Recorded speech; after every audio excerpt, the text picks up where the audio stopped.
our DNA plasmids that encode mRNA. So from that, we obtain already highly stabilizing fragments, which we survive with prolonged incubation in the media with actinomycin there. So it's actually the mRNA that can live longer in the cells. After the cloning, we actually produce the full mRNA, where our fragments derived from cellular mRNA are cloned in the 3' UTR sequence. And after that, we begin the rounds of selection, when we transfect this mRNA into cells, incubate for some time, isolate, re-amplify the mRNA, and continue this cycle over and over. And we committed actually up to six selection cycles with a stability endpoint with a prolonged incubation in cells. And for now, we just screened the one variant of library when we prime the cDNA synthesis with random hexamer primers. So it's all of the RNA that was isolated has been converted to this 3' UTR features. And also we use extended incubation as a selection factor. After that, we after all rounds of selection, we isolated RNA from our cells, converted it to cDNA, perform NGS sequencing using our own protein platform. And after that, having these sequences, we used next flow RNA flow pipeline to perform the read counting after the sequence. And after that, utilizing PyDE-SEC2, we employed what is called enrichment assays to see which transcripts, which features we encode in 3' UTRs are actually increased during the selection cycles, where we see positive correlation with selection cycles in the relative abundance of such transcript. And doing that, we obtain such kind of fragments distribution when we see some kind of fragments that is highly enriched, some fragments that is neutrally enriched, and some of them which are strongly depleted in our selection. It is actually what we provision to see in such kind of experiments. And from that distribution, what is really interesting is that in ontology analysis saw in the enriched features the overrepresentation of some gene ontology terms, which we actually expect from such kind of experiments. It's a positive regulators of transcription, regulators of translation, some of the components and proteins that are actually housekeeping or should be translated no matter what happens with cells, because it's they control the basal metabolism of such kind of system. And after selecting all of the fragments, 24 of them were cloned for individual transcript selection screening. And this had been done by cloning these fragments into the individual plasmid, actually expressing individually each of the fragments as mRNA, and one by one transfecting different variant into test cells. After some incubation after translation, we actually perform the readout. And it report the readout, and it will be either EGFP fluorescence using FACS or some luminescence measurement. And what we were very pleased to see is actually that some of our UTR elements are much better in terms of the accumulated product in our test cell lines in comparing to not only to our random 30 nucleotide UTR, but also in comparison to ISMT-RNR1. It's actually the 3' UTR that was designed by Biotech and used in their vaccine. So we do have some of the 3' UTRs that perform better in CH1 than Pfizer 3' UTR perform. And what is really important, it translates to different ORFs, because we tested 3 different proteins. And for all 3 proteins, usually you see the difference in ranking, but for all 3 proteins, our UTR fragments are better in terms of comparison to 30 random, and for some of them is even better in comparison to Pfizer. What is really interesting also is that actually the activity, so total protein accumulated in the cell, is highly correlated with half-life of mRNA in cell %, because this is what we optimize, and it's actually what really highly correlate with total protein accumulated. So we do see such a strong correlation with a direct measurement of mRNA quantity in cells using quantitative PCR.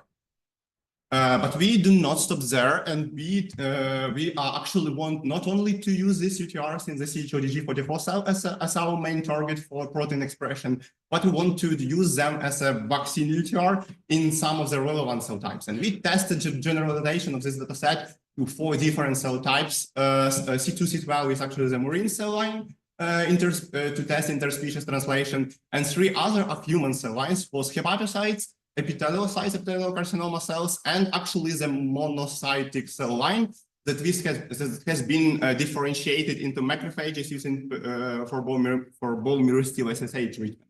And what we see from these graphs is that some of our elements, as what probably would be expected, some of elements work in alternative cell lines, some of elements are not different to the random UTR. But what is really interesting that actually the mRNA-1 UTR from Pfizer behaves exactly the same. So it doesn't work in some of cells, it really works in antigen-presenting cells.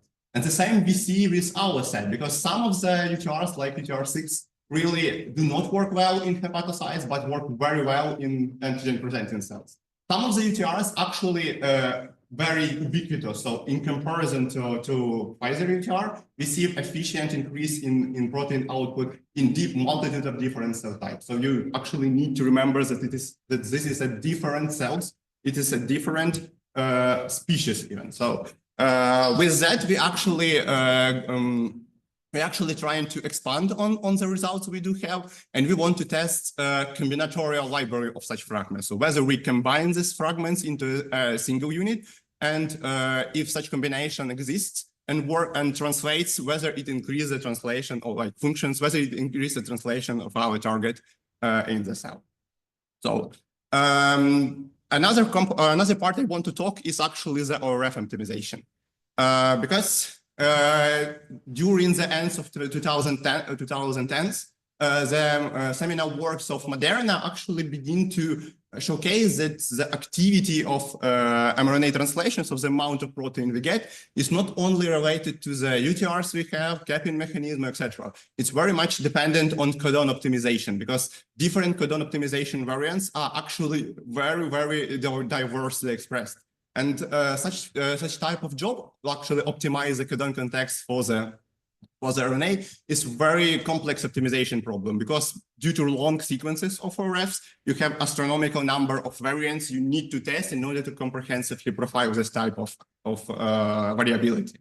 But what was observed by Moderna is that the translation efficiency of different variants actually quite proportional to the amount of structure that is observed in the transcript. So you here see the thermal melting curves for the different full-size mRNA, and you see that inclusion of N1-methyl pseudouridine actually stabilizes, so increases the melting temperature, overall melting temperature for different type of transcripts. And the more you stabilize the second-order structures in RNA, the better translation you actually see for such kind of transcripts. So structure is somehow matters.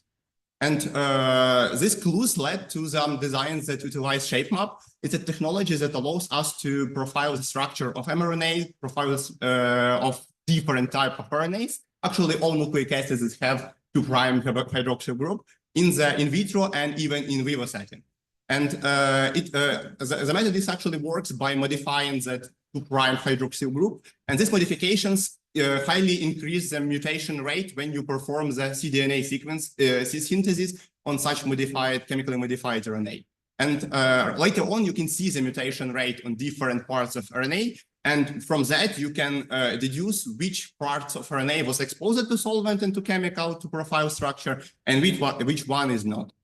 And this shape-up data actually confirmed this initial thermal melting experiments.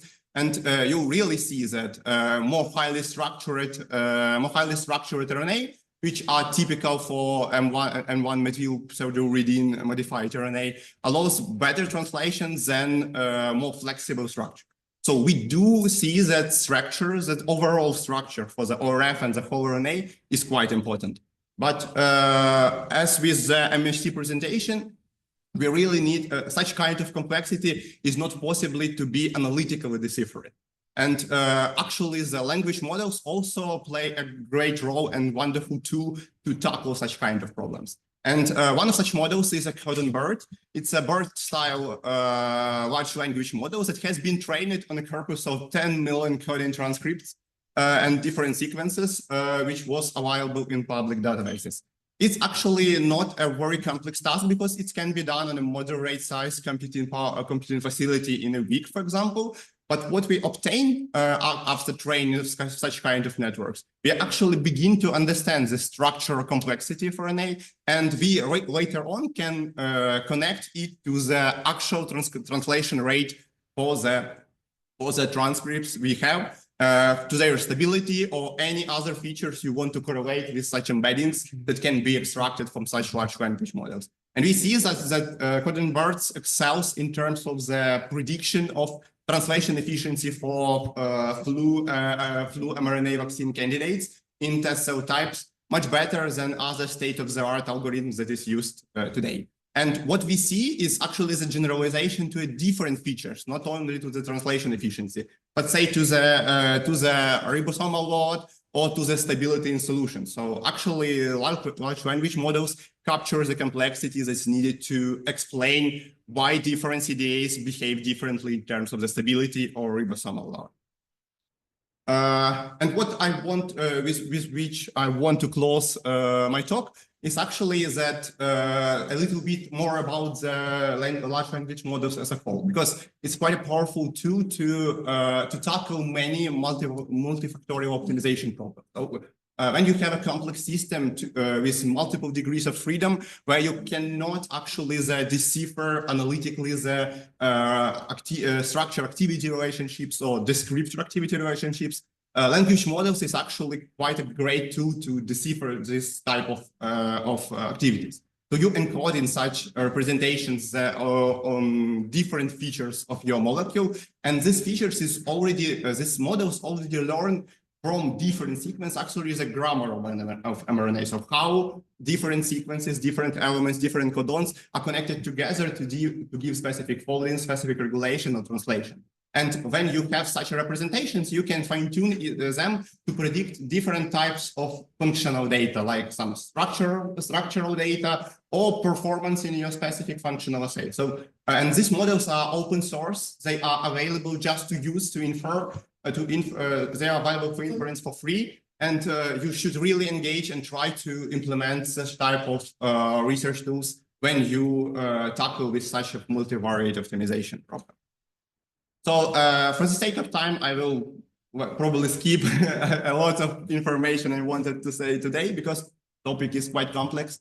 But what I want to, with which I want to close, actually, that right now, even though we are still actively working on the development of both antigen design and expression platforms and delivery systems for mRNA vaccines, we see quite a great progression into the clinic for different type of mRNA modality.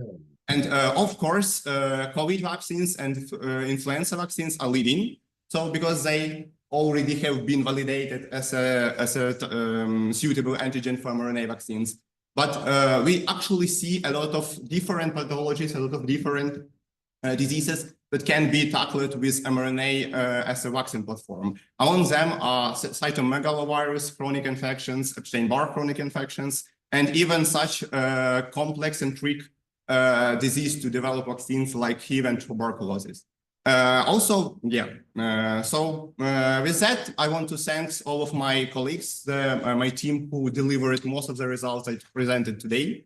And using the moment, I want to say that thanks to the support of Kyiv National Taras Shevchenko University and Institute of Biology and Medicine, our educational initiative, which we launched with Institute of Molecular Biology and Genetics, the BioGenex series, we will held on Thursday, so 2 days ago, in a 2012 lectorium at Institute of Biology and Medicine. And Dr. Mykola Protopopov actually talked a lot of drug discovery workflows that utilize both AI instruments I talked about today and current approaches to perform that type of activity with the modern tools available. So with that, thanks to the armed forces for being able to making us able to present today. And let's translate. Thank you. Thanks a lot for your so amazing lecture. Unfortunately, we have only a couple of minutes for one short question.